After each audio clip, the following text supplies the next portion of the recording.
How's it going? I'm Andrew with Investors Hub, and there's an interesting thing that popped up, so I figured I'd talk about it because interesting things are worth talking about.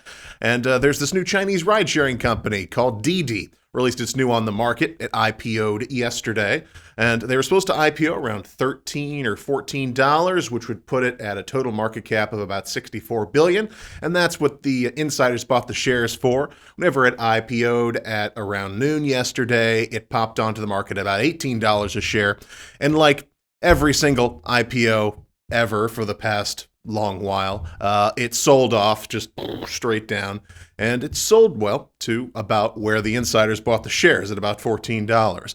But it was on the climb again this morning, which is kind of unusual for IPOs because they usually die for a couple of days. But this one's popping out of the grave a little early. And the story has totally eclipsed the story that I thought was more exciting, which was the Krispy Kreme IPO, which is a brand that I'm more familiar with. So a little bit of background on DiDi after some quick research that I did this morning. So apparently they used to be competing with Uber in China, or Uber was trying to get a foothold there, and then Uber just called it a quits. They basically sold all their stuff to DiDi, and then they ended up buying a share in that company. They own, I think, around 12% of the company. And there's also other big names that have their hands either in the shares or in the board of directors or both. And Alibaba and Apple and Tencent are all a part of DiDi. So just like Uber and Netflix, though apparently Netflix is doing better and expects to be doing better in this regard, they are burning money.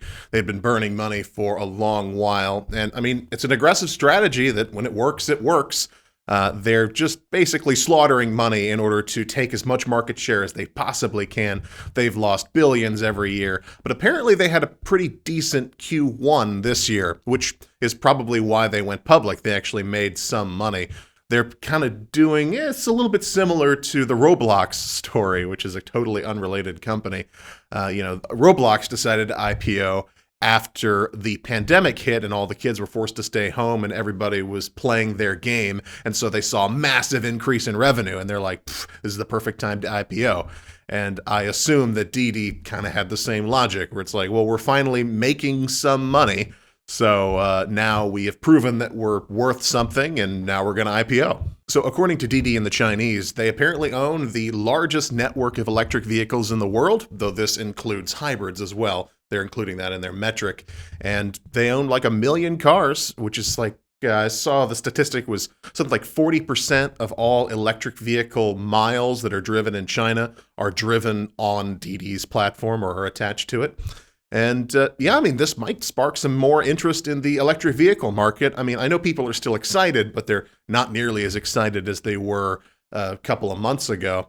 And then also, we heard some good news from NIO and XPEV, right? They had amazing year-over-year sales on the deliveries on their cars. So, yeah, I mean, it might be a good time for EVs right now. And yeah, that's it. So be sure to like, comment, and subscribe. And you can follow us on Twitter, iHub_vision. And I'll see you again soon.